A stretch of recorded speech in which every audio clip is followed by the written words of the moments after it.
That's my fight, punk! Another question I was going to ask, a story you told me, you got to share it with you and Tiny Lister. Rest in peace. You know, Tiny Lister, our great friend, rest in peace and all that stuff. Before I knew Tiny about 25 years back, we used to come to people's houses to watch the fights. So we're at Stan Force's house and I'm there, and Morris Chestnut's there, and Miguel Nunez and all these guys. And Tiny's holding court in the kitchen and they're all kind of just listening to him. I just happened to walk into the kitchen. I said, hey, fellas. And Tiny goes, man, what you say? I'm talking here. I said, what? You interrupted me. I just ignored that. And I said, so what's going on, fellas? He said, you heard what I said?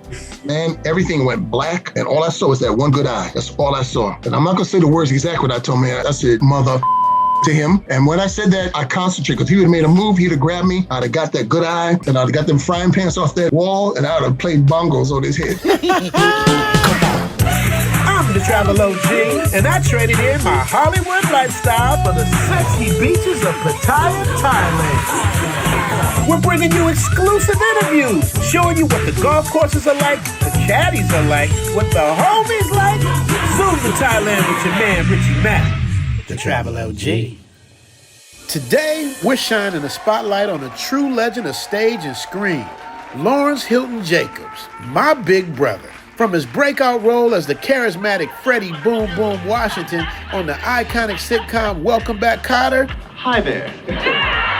To his heartfelt performance in the classic film Cooley High. Me, that's why they hired us, baby, because we don't look like cops. The inspiration behind Boys to Men's timeless hit, It's So Hard to Say Goodbye. It's so hard to say goodbye. And who can forget his powerful portrayal of Joe Jackson in The Jacksons' An American Dream? Just look over your shoulders, honey. Separately, they paid the price. No more people. You hear me? No more. With a career spanning over 50 years, Lawrence Hilton Jacobs has left an indelible mark on Hollywood and in our hearts.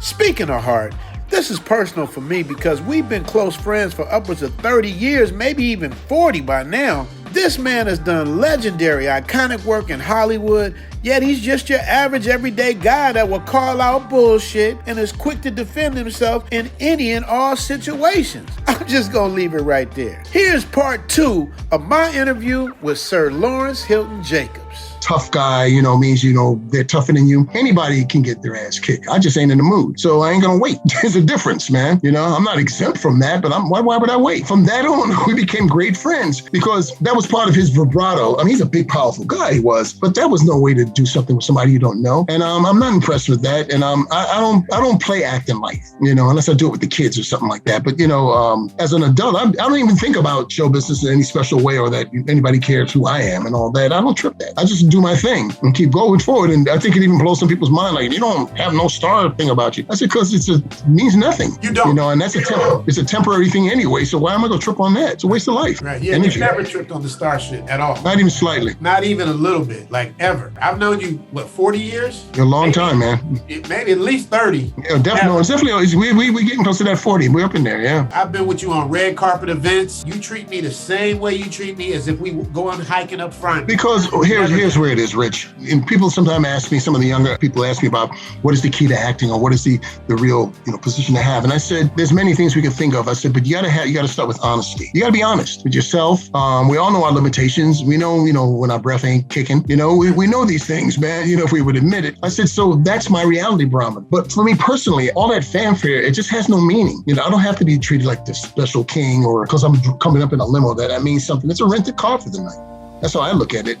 And so I just never had any yen for that other than it's convenience, and it's nice. And when people come over, sometimes I've gone to restaurants and I got ready to pay the bill and somebody told me they paid the bill for me. I was like, whoa, who did that? That happened once. I was in New York with my good friend, Dwayne Overstreet, I grew up with. And we were at this real expensive restaurant in Times Square and having all this wonderful food. And we got through, some family wanted to pay for it because they just admire me so much. So I said, well, who was it? And I went over to their table personally and I thanked them.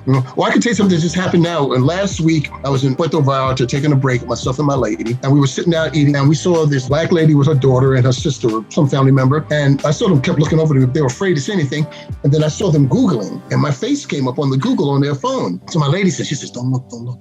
But they're think they're checking out. I said, no, I checked it out. I said, you know what I'm going to do? I'm going to walk right over to their table. And I did. And they were like, they didn't know what to do. And they were like this. And I said, oh, that's busted, but it's okay. I said, let's start. And we laughed, and I took pictures with them. We made fun out of it, and then keep on rolling. So let's talk about Welcome Back, Cotter for a minute. Yes, sir.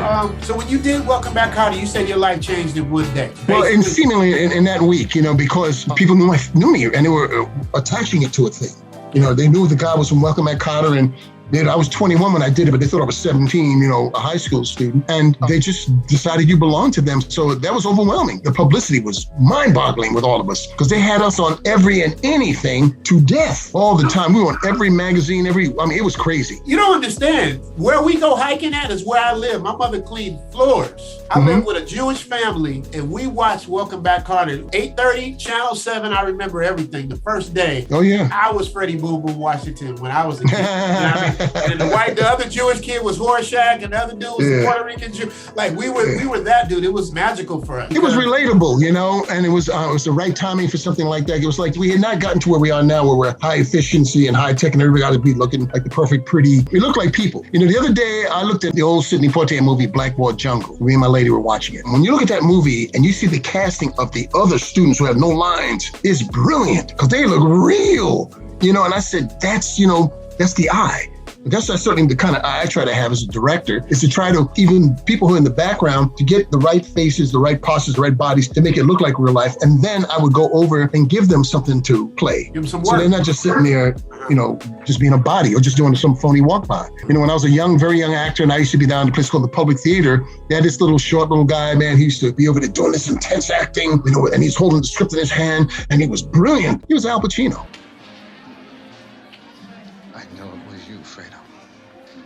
Broke my heart. You broke my heart. Just before he happened, it was about to happen in the next year or so. But he was down there like me, trying to get it. I was a kid. And, as soon as we finished that, we'd go off and get a spiced ham sandwich or something. When you saw him, you knew he was going to be the next thing coming? No, you don't know that. You never know that. I knew he was great. I knew he was doing a lot of off-Broadway. He was winning all the equivalent of the Tonys for off-Broadway was the Obie Awards. So he had a little bit of a name within the culture. But nobody knew who he was. He's just some, great little young New York actor, as Robert De Niro was coming up in that time as well, and Harvey Keitel. We just had a respect for somebody's presence of talent. Nobody looked at you as a type, you're too fat, you're skinny. It was nothing about that. If you were good, you were good. That's all. Yaphet Kotto was my hero, and stuff like that. If you compare him to James Earl Jones, it's just night and day. And they were tight friends in real life. A lot of people don't know. Now, I know this wasn't your typical celebrity interview with the shirt and tie and all that. It was more like two brothers reminiscing. But that's exactly what I was going for. I want to celebrate the incredible journey of Lawrence Hilton Jacobs in my own way. This dude is not only an actor, icon, and storyteller, but he's also been a father to at least 20 children that were not biologically his. That's the type of person Lawrence Hilton Jacobs is. If he got it, we got it. I trust this man with my life. And I know people saying Hollywood people are fake, but Lawrence Hilton Jacobs is one of the realest people I know.